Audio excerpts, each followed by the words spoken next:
luar biasa perdebatan dan perbincangan teman-teman KPU, Bawaslu dan rekan-rekan yang tadi. Tapi saya ingin bicara tanpa menyampingkan bahwa masalah teknis itu penting yang masih terus dibahas.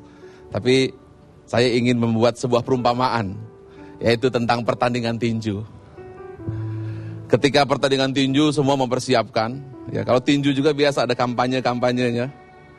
Kemudian setelah itu ketika hari H tinju, kemudian mereka bertanding.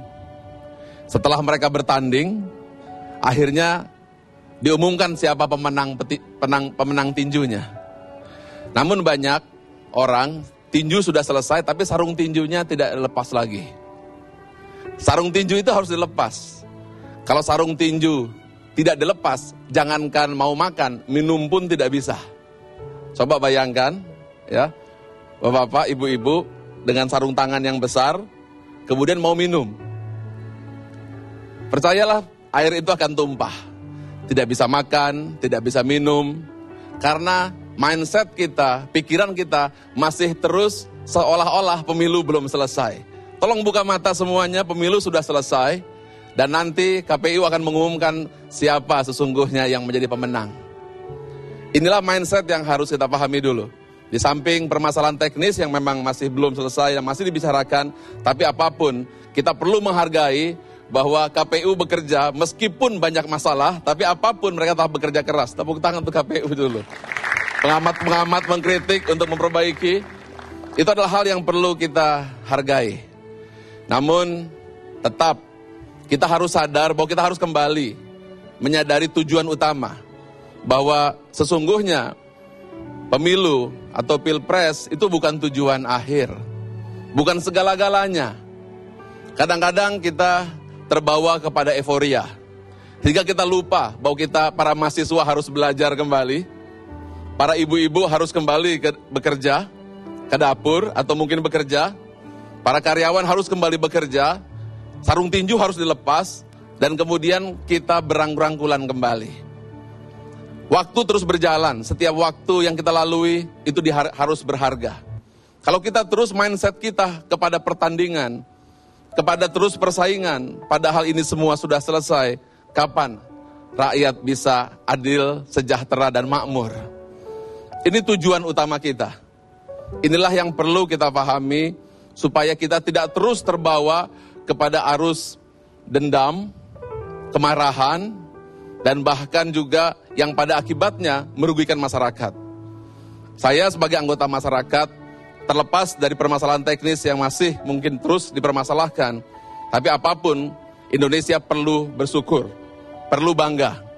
Kalau kita lihat beberapa negara di Afrika, atau juga di Iran, atau beberapa negara tetangga, mereka tidak bisa melaksanakan pemilu, bahkan berdarah-darah. Tapi kita bisa melaksanakan dengan tentram. Ini adalah sebuah modal sosial yang luar biasa yang dimiliki oleh Indonesia. Kita jangan, apabila kita melihat kue donat, jangan melihat terus bolongnya. Coba kita lihat luarnya, maknanya. Ini yang harus kita pahami, sehingga kita tidak terus memiliki semangat untuk terus menjatuhkan. Kita harus kembali lagi. Mari kita lihat sekarang, apa sesungguhnya apabila presiden sudah terpilih, ada 3 komitmen yang harus dimiliki. Pertama adalah komitmen spiritual. 2, komitmen emosional, dan komitmen intelektual. Komitmen intelektual telah disampaikan, dan telah disampaikan tentang angka-angka pertumbuhan ekonomi yang dijanjikan, kemudian hal-hal yang berhubungan dengan ekonomi telah disampaikan, dan telah dijanjikan, dan itu adalah sebuah komitmen intelektual. Tapi komitmen intelektual tidak cukup. Indonesia berlandaskan Pancasila, yang dilandasi oleh ketuhanan, yang menjadi sila pertama. Sehingga komitmen spiritual, yaitu menjadikan bahwa pekerjaan ini, siapapun yang jadi presidennya, adalah memiliki kewajiban dipertanggungjawaban kelak di hadapan Tuhan Yang Maha Esa. Dan itulah pelindung dan sekaligus cara yang harus dipahami, bahwa sesungguhnya pekerjaan ini, apabila ketika seorang menjadi presiden, itu bukanlah sebuah kehormatan, Tapi itu sebuah amanah yang sangat besar dan kelak dipertanggungjawabkan kepada Tuhan Yang Maha Esa. Saya percaya apabila komitmen spiritual ini dimiliki, maka amanah besar ini akan dijalankan bukan semata karena ingin kepentingan kedudukan atau penghargaan, tapi sebuah panggilan kepada Tuhan Yang Maha Esa. Inilah perwujudan jati diri bangsa, sila pertama, ketuhanan Yang Maha Esa. Dan yang kedua adalah komitmen emosional. Komitmen emosional adalah kesadaran akan persatuan bangsa. Kesadaran bahwa ini adalah sebuah panggilan sebagai warga negara Indonesia untuk melaksanakan tugas-tugas emosionalnya. Apabila 3 komitmen ini disatukan, akan melahirkan kekuatan yang luar biasa. Inilah 3 penggerak utama. 3 penggerak utama yang selama pemilu mungkin terpisah. Ada yang terdorong karena spiritual, ada yang terdorong oleh ekonomi atau intelektual, ada yang terdorong oleh emosional atau nilai-nilai hal tersebut. Apabila 3 hal tersebut dipisahkan, bangsa ini tidak akan maju. Tapi apabila 3 hal ini disatukan, itu adalah jati diri bangsa Indonesia.